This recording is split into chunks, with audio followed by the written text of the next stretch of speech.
The morning had begun with the quiet, predictable rhythm that defined life at Kensington Palace, until a single, unassuming white envelope slipped between the pages of her Morning Post, shattered that calm forever. It was an inert object, yet it carried the weight of a grenade. At a glance, it seemed a mundane anomaly, perhaps misdelivered, or a piece of unusually formal fan mail, but the seal gave it away.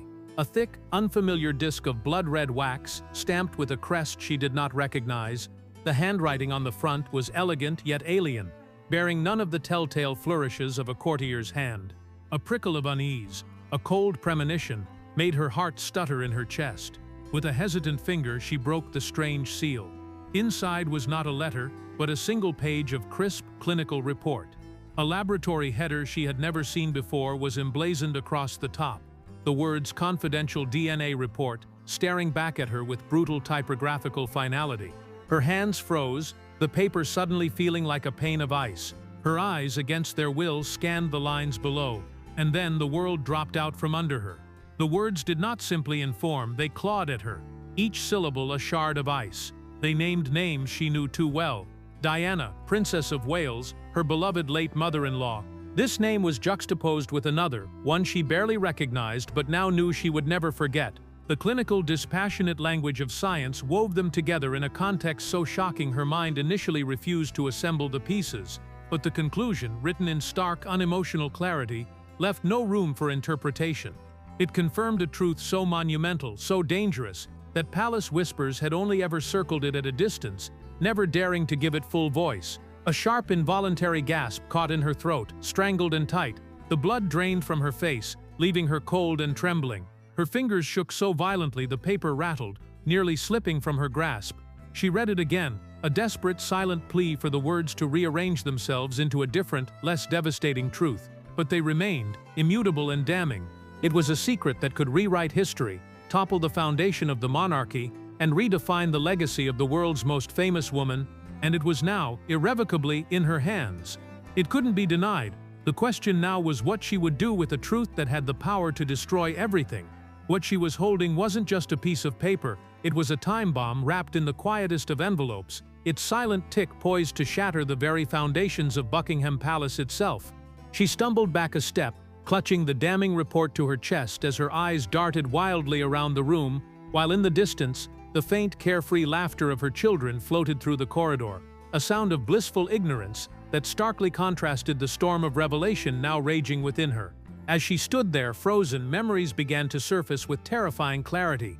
Hushed conversations at state dinners, sidelong glances from King Charles over the years that she had once dismissed as inconsequential, now glowing with the unmistakable hue of a truth she could no longer ignore. For months, perhaps even years, there had been whispers of a hidden lineage, a shadow child who carried Diana's blood but not her name, a story Kate had always dismissed as the cruel gossip that inevitably swirled around the crown. But here, in her trembling hands, was irrefutable proof that the monarchy's perfect facade masked something far darker and more unspeakable. The timing was catastrophic, with tensions between her and Charles already at a breaking point over her management of royal duties, but she now saw their clashes in a terrifying new light. Had he known all along? Was this the true unspoken reason he had pushed so relentlessly to control her every move and contain her public image? The secret she now possessed held the power to unravel the entire institution, and in a chilling moment of clarity, she understood exactly why so many had worked so desperately to keep it buried. Kate sank into the nearest chair, her body going numb as her eyes remained fixed on the damning words, her cheeks wet with tears before she even registered the soft, helpless sobs escaping her. Adrift in a sea of uncertainty, not knowing what to do, who to trust, or where to turn, one horrifying certainty anchored her. She could never unsee this truth.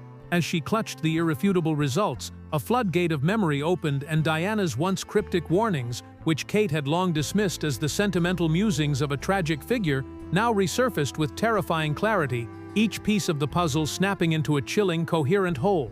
She remembered glimpses of Diana's private diaries, seen at an Althorpe exhibition, their hurried, frantic script once interpreted as poetic sorrow, but now striking her as the desperate confessions of a woman cornered by a truth too dangerous to speak aloud. The line, "One day she will know when she is strong enough," felt like a direct posthumous message meant for her.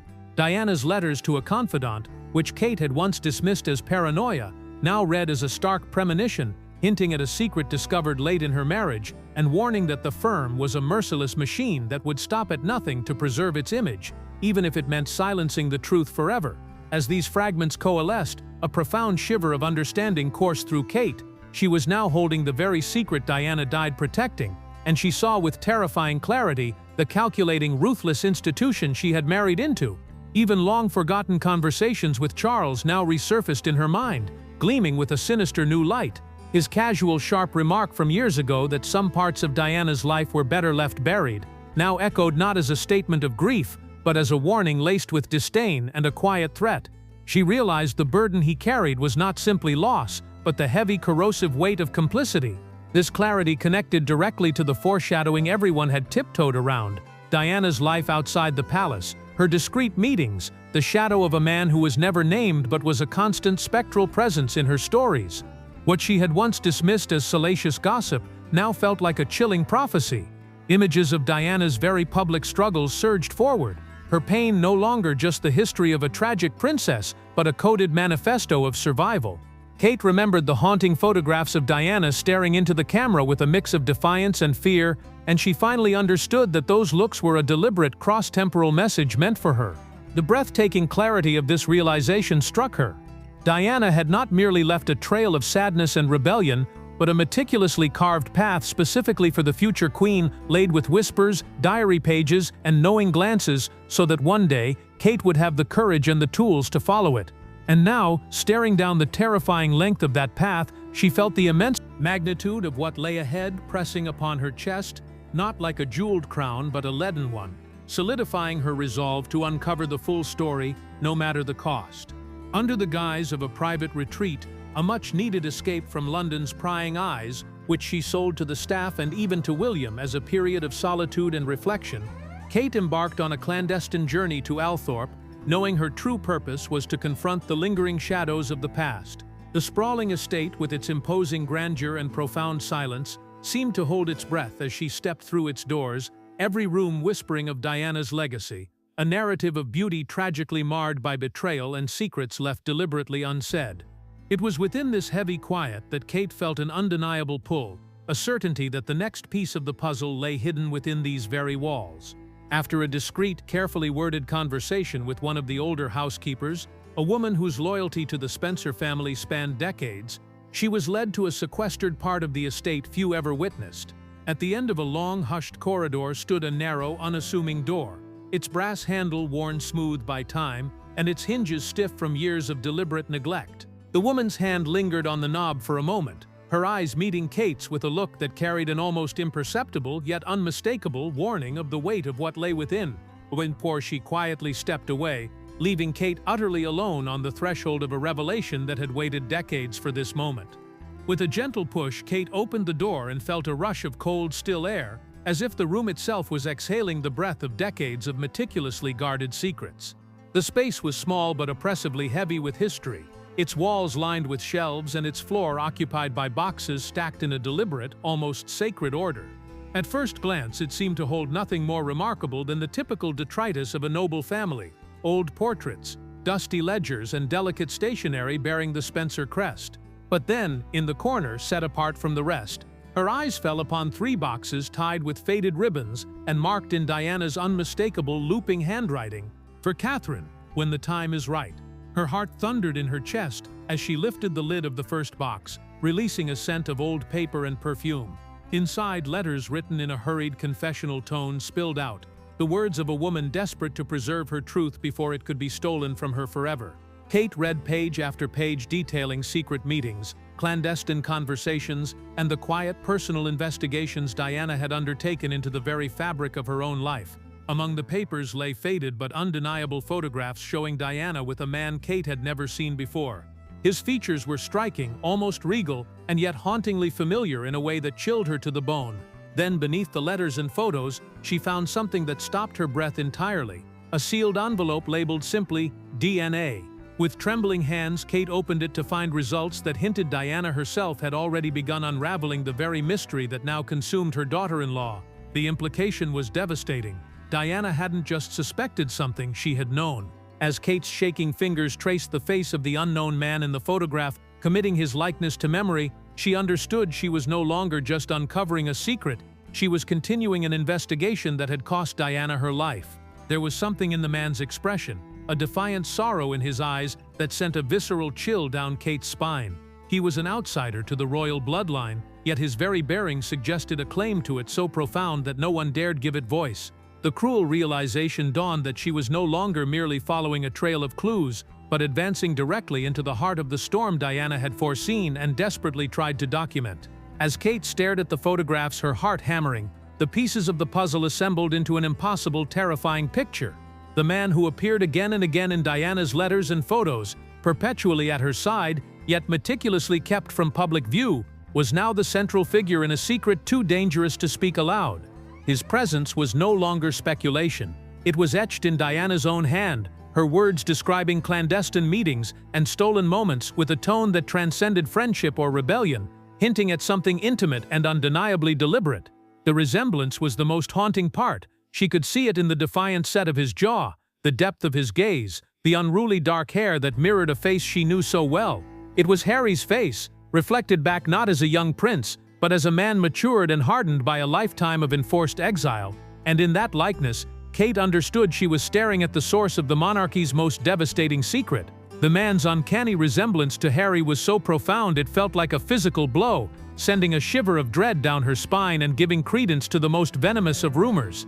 Was he merely Diana's confidant, or was he the hidden root of Harry's perpetual simmering rage and profound sense of alienation? Kate's search for answers led her to the archives, only to discover a chilling void where his history should have been. Birth records were expunged, official documents vanished, and entire chapters of his life had been systematically erased, as if a powerful hand had scoured him from existence, leaving only whispers. In her desperation, she tracked down one of Diana's oldest confidants, a woman who initially met her with stony silence until Kate placed the photograph before her. The sight of it broke her resolve, and in a low, trembling voice, she confessed the truth the palace had spent a fortune and decades to bury. The man was not only real but alive, and he was the living embodiment of Diana's ultimate rebellion, a secret so volatile it held the power to shatter the monarchy's very foundation. With each revelation, Kate's world tilted further into chaos, a maelstrom of fear and resolve, but she knew she could not turn back. Shaken yet unyielding, she pressed forward, unaware that her next discovery would lead her to the most shattering confrontation of all, a face-to-face meeting with the one person she never expected to betray her. Beneath King Charles' placid exterior was a man who had guarded the truth for decades, and Kate, with fire in her veins and the damning evidence clutched in her hand, confronted him as he sat in solitary contemplation. He initially met her accusations with infuriating calm, barely glancing at the documents she thrust before him and dismissing them as forgeries born of palace gossip and Diana's paranoia. But as Kate stood her ground, reading aloud the incontrovertible proof in Diana's own handwriting, the names, the dates, the clandestine meetings, his composure fractured. The charade collapsed with a tired sigh, and he admitted what she already knew: the man was real, and he had been a profound part of Diana's life.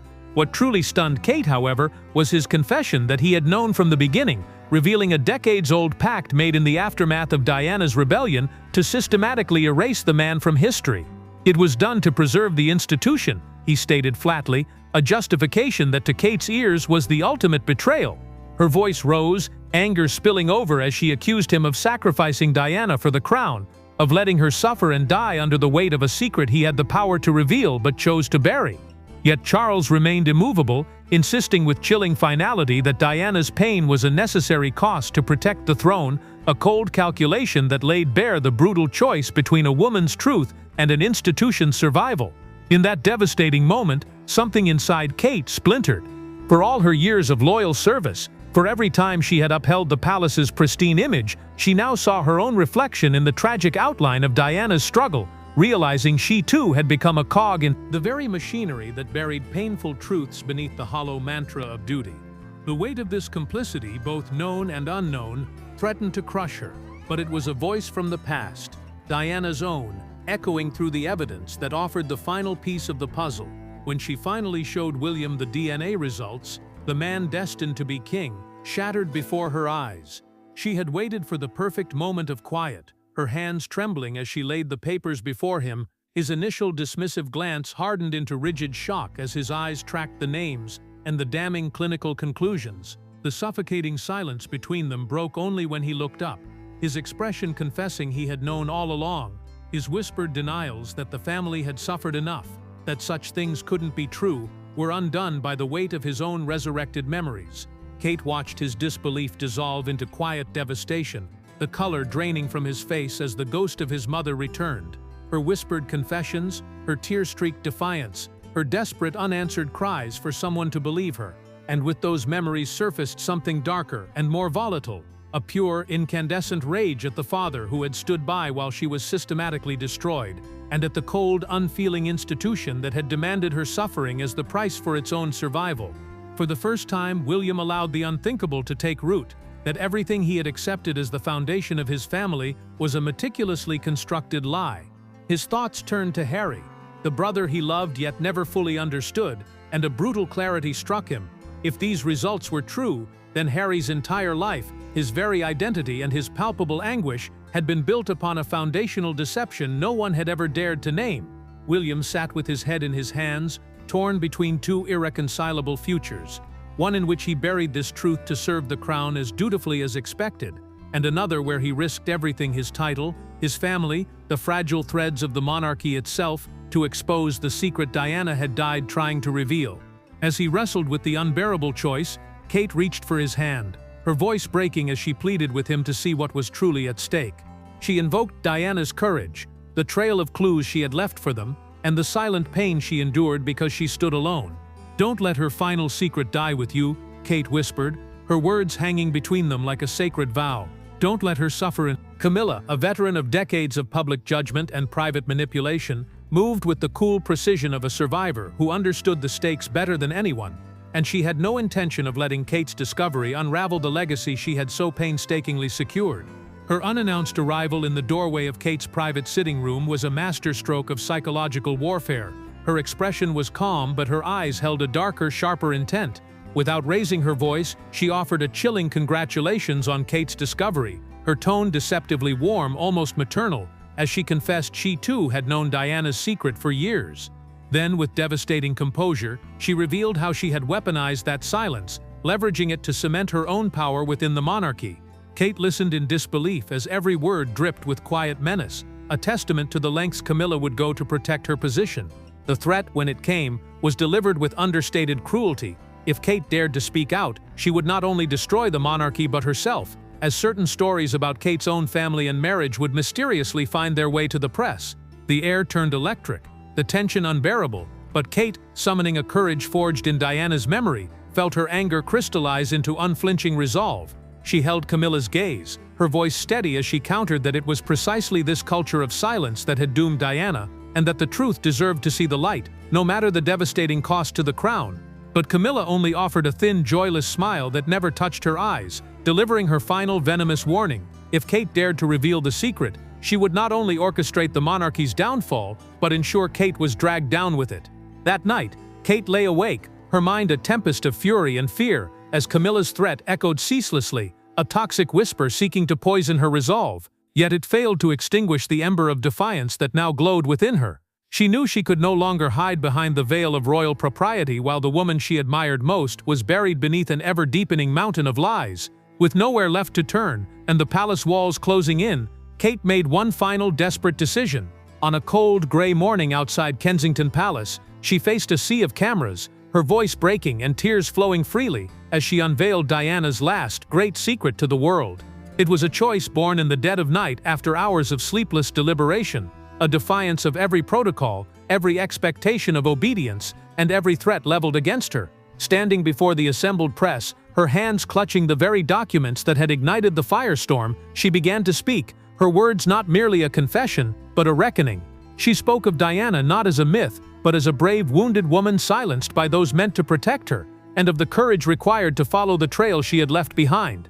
Then, with trembling hands, she held the DNA evidence aloft, a silent, devastating testament to a truth that could no longer be contained. Her voice cracked as she confirmed the truth the monarchy had spent decades and untold resources to bury. That Diana had a hidden son, a living testament to her private suffering, and a secret she had desperately tried to reveal. The cameras captured every raw, unscripted moment, the tears streaking her cheeks, the palpable tension in every strained pause. The reaction was electric, a shockwave rippling through the crowd as audible gasps gave way to a global media firestorm, with headlines screaming of betrayal and a dynasty built on lies. A tidal wave of public support surged for Kate, hailing her not as a duchess, but as the courageous woman who had spoken the truth Diana never could. Inside the palace, however, chaos reigned as the institution reeled, its centuries-old facade crumbling into dust under the weight of her revelation. As the cameras flashed one final time, Kate's strength finally broke, her knees buckled, and she collapsed into William's arms, her tears soaking his shoulder as his own streamed down his face. In that shared devastating embrace, they held each other and the shattered remains of the monarchy, knowing that nothing would ever be the same again. Yet, even as the world reeled from Kate's confession, the most haunting question remained: what would become of Diana's hidden son? Then at last he appeared, the man whose very existence rewrote the royal story, stepping into the light as cameras rolled and history held its breath. Nothing had prepared the public for his poised and commanding presence, a quiet strength forged by a lifetime in the shadows that placed him entirely beyond the monarchy's control. As he adjusted the microphone, a hushed anticipation fell over the crowd, the silence stretching until his voice, laden with a lifetime of restrained emotion, finally broke it. In a brief but devastating statement, he claimed Diana as his mother without qualifier or apology, his voice swelling with a pride decades in the making. He thanked Kate for the courage he admitted he had long lacked, and spoke of the painful years he had chosen silence, not out of fear for himself, but as a final protective act for the mother he had lost, a sacrifice that had now ended, leaving the world to confront a truth that would forever alter the legacy of the crown. Each of his words landed with the force of a hammer, systematically dismantling decades of carefully constructed illusion. Then came the inevitable question, feared and yet desperately anticipated by all: would he claim what was his? His eyes swept over the sea of faces, his jaw tight with resolve. Though he never stated it outright, his measured tone hinted at an unsettling possibility, that his relationship with the crown, his brothers, and the entire royal order was far from settled. Blood may have been denied, he declared, but it cannot be erased. The meaning was unmistakable. Inside the palace, reactions were immediate and divisive. William and Harry stood apart, their expressions inscrutable. Charles maintained a grim silence, and Camilla's face was a mask of cold resolve. The family, once united by unspoken rules, now stood fractured upon the foundation of a truth too heavy to ever bury again. Beyond the gates, the public response was equally volatile, split between those who saw him as a rightful heir and those who viewed him as a symbol of everything broken within the monarchy, fueling calls for a reckoning that no palace statement could ever hope to satisfy. Yet, amid the erupting chaos, a profound and unexpected humanity emerged.